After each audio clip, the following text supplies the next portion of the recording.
Good morning to all of you. मैं Shail Bhushan sir from West Champaran Bihar. मैं उम्मीद करता हूँ कि आप लोग बिल्कुल अच्छे होंगे, स्वस्थ होंगे, तंदुरुस्त होंगे।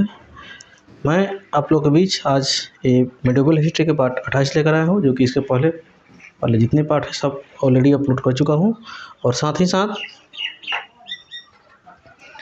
मॉडर्न हिस्ट्री का बहुत से सारे वीडियो, लगभग 50 वीडियो के आसपास में मैंने ऑलरेडी अपलोड कर चुका हूँ।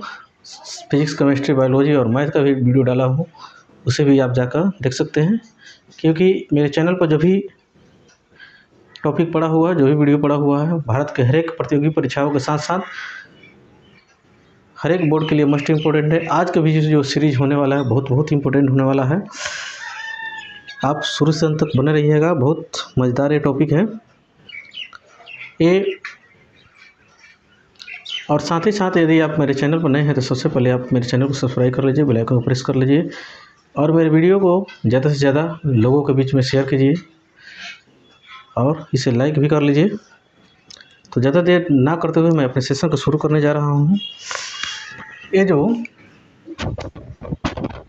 शेरशाह सूरी के बारे में, शेरशाह सूरी के प्रशासनिक व्यवस्था के बारे में, इसके पहले वाले जो पार्ट है उसमें कुछ इसका भाग हमने एक्सप्लेन कर चुका हूँ।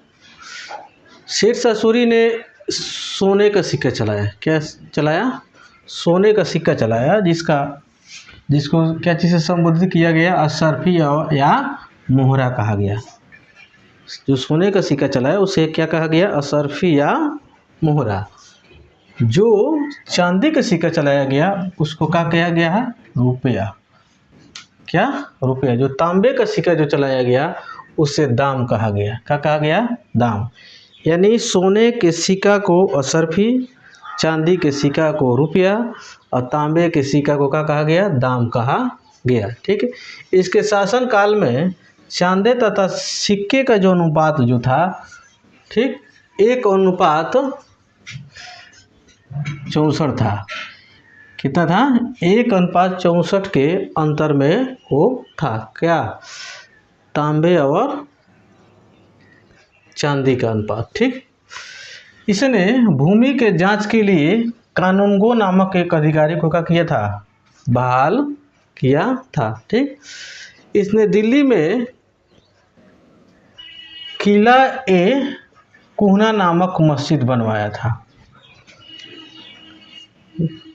शेरशाह सूरी ने एक मस्जिद का निर्माण कराया, जिस मस्जिद का नाम रखा किला ए कुहना। ठीक। इसे ही पुराना किला के नाम से जाना जाता है। ये जो मस्जिद है किला ए कुहना, इसे पुराना किला के नाम से जाना जाता है। इतिहासकार का कहना है कि शेरशाह सूरी जिस समय शासन व्यवस्था में था उस समय कोई औरत आधी रात को अगर गहना लेकर जा रही है तो कोई भी व्यक्ति उसे छू नहीं सकता था। इस बात से यह पता चलता है कि उस समय जो पुलिस व्यवस्था थी बहुत टाइट थी। किसके समय? शेरशाह सूरी के समय। लेकिन अभी देखा जाए, अभी के समय में अगर हम लोग देखें कि भारत के कोई ऐसे कोना नहीं है जिस कोना में अगर ये पता चल जाए कि ये महिला ये बहुत से बड़े अमाउंट में सोना लेकर जा रही है, तो सोना तो दूर के बात है, सोना के साथ साथ लोग उस औरत को भी क्या कर देगा? गायब कर देगा, पता भी नहीं चलेगा। लेकिन वहीं शेरशाह सूरी जो था, जिस समय शासन व्यवस्था में था, उस समय अगर कोई चाहता तो चाह कर भी उसके सोना को छू नहीं सकता था। शरीर तो छूना बहुत दूर की बात है। इसके समय जो भी अमीर, गरीब, दुश्मन, मित्र, सब कोई एक समान व्यवहार करता था।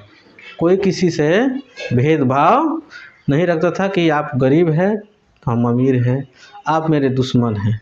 इस तरह का कोई लफड़ा नहीं था। सब किसी के बीच एक भाईचारा बनाकर रखने का प्रयास करता था और सब किसी को उसी तरह रहना भी पड़ता था। ठीक। अब अगला जो हम लोग को आता है जलालुद्दीन मोहम्मद अकबर, यानी अब अकबर का पढ़ना है। ठीक। जो कि अकबर जो किसके बेटा है, हुमायूं के बेटा है। ठीक, इसका जो जन्म, जिसका शासन व्यवस्था जो है 1556 से लेकर 1605 ईस्वी तक रहता है। ठीक है, लगभग 49 वर्ष हो रहा है। अकबर का जन्म 15 अक्टूबर 1542 को अमरकोट के राजा बिरसाल के दरबार में हुआ था।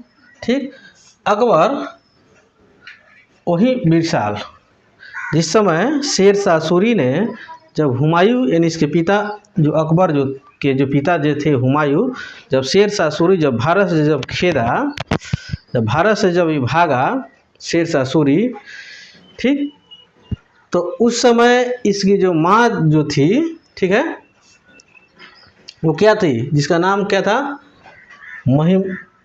हमीदा बानो बेगम, ये गर्भवती थी।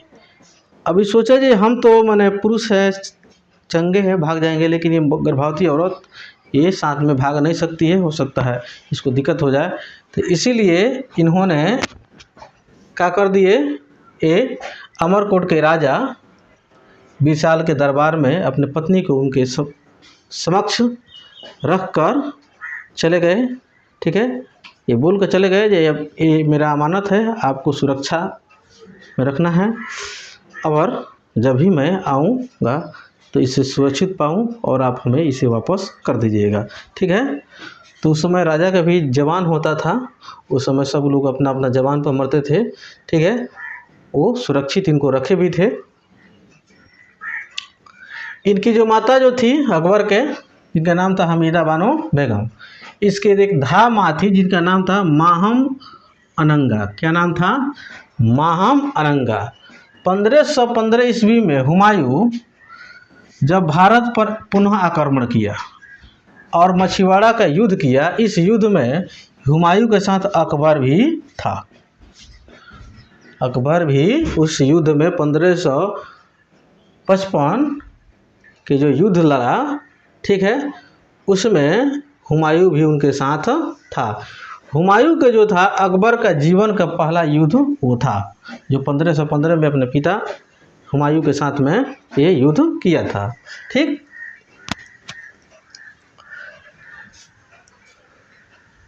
14 फरवरी 1556 ईस्वी में पंजाब के कालानौर, जो अभी के समय में गुरदासपुर के नाम से जाना जाता है, में मिर्ज़ा अबुल कासिम ने अकबर का राज्याभिषेक कराया।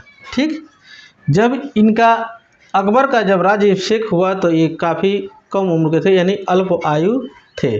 ठीक है, इसीलिए इनको एक व्यक्ति का चुन कर रखा गया, जिम्मेदारी देकर रखा गया कि आप इनको संरक्षण के रूप में समझिए, आपको एक कवच के रूप में रहना है।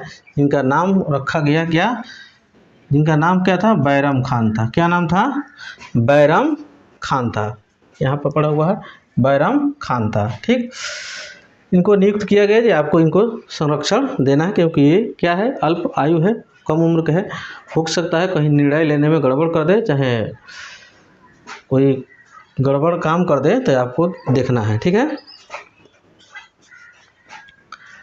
1556 ईस्वी में पानीपत के द्वितीय युद्ध में अकबर के जो सेना था उसका नेतृत्व कौन किए थे, बैरम खान ने किया। और इस युद्ध में बैरम खान ने हेमू नामक एक शासक था, उसको क्या कर दिया, हरा दिया। यह युद्ध जो था अकबर के शासक बनने के बाद ये पहला युद्ध था। ठीक है, वो पहला युद्ध था जो हेमू को हराया गया, किसके नेतृत्व में, बैरम खान के। और यह अकबर जब अपना शासनकाल में आया तो इसके शासनकाल के ये पहला युद्ध था। ठीक, अगला है हम लोग को, अकबर ने बैरम खान के संरक्षण में शासन शुरू किया, जिस कारण बैरम खान अत्यधिक का हो गया, प्रसिद्ध हो गया। बैरम खान, अब समझ लीजिए कोई राजा के साथ में अगर कोई भी व्यक्ति रहता है, दिन रात उठना बैठना खाना पीना कोई सलाह लेना देना, तो कोई भी व्यक्ति क्या हो जाएगा, प्रसिद्ध हो जाएगा, फेमस हो जाएगा। उसी तरह बैरम खान भी क्या हो गया, प्रसिद्ध होगा। जो नहीं जानना चाहिए इनको, वो लोग भी इनको जानने लगे। ठीक है, बैरम खान के ईमानदारी, इतना ऑनेस्ट व्यक्ति था बैरम खान, जिससे ये प्रभावित होकर अकबर ने एक उपाधि दिया, जिस उपाधि का नाम है खाने खाना। क्या नाम है, खाने खाना। ठीक है, बैरम खान जो था, बैरम खान में थोड़ा सा गड़बड़ी ये हो गया कि बैरम खान जो था, जो एक मुस्लिम में एक आता है शिया, ठीक, बैरम खान वही शिया था। लेकिन जो दिल्ली के जितने भी जनता थी लगभग में सब क्या थी, सुन्नी थी। अब शिया और सुन्नी वाला लफड़ा आकर आगे आकर फंस गया। सुन्नी जितने भी था बैरम खान का विरोध करना शुरू कर दिया। ठीक है, विरोध करना शुरू कर दिया। यही विरोध यह क्या हो गया, आगे एक विवाद जो है ये युद्ध का रूप ले लेता है। ठीक है, तो आज के सेशन में इतना ही रहते हैं। मेरे वीडियो में शुरू से अंत तक बने रहने के लिए बहुत बहुत धन्यवाद। यदि अभी तक मेरे चैनल को सब्सक्राइब आप नहीं किए हैं तो कर सकते हैं, और लाइक भी नहीं किए हैं तो उसे भी कर सकते हैं, शेयर नहीं किए हैं तो उसे भी कर सकते हैं। ठीक है, और एक सुंदर सा मोटिवेशनल आप कमेंट छोड़ सकते हैं, ताकि उसे पढ़कर हम मोटिवेट होकर इससे भी अच्छा वीडियो आपके पास लेकर आएँ। ठीक है, इस चैनल पे फ्री ऑफ कॉस्ट हर एक बोर्ड और हर एक प्रतियोगी परीक्षाओं के दृष्टिकोण से वीडियो अपलोड किया जाता है। यहाँ पर किसी प्रकार के बकवास नहीं होता है, जो भी कंटेंट होता है वो इम्पोर्टेंट होता है। तो ठीक है, इसके अगले पार्ट मैं आप लोगों के बीच बहुत जल्द लेकर आ रहा हूँ। तब तक के लिए जय हिंद, जय भारत।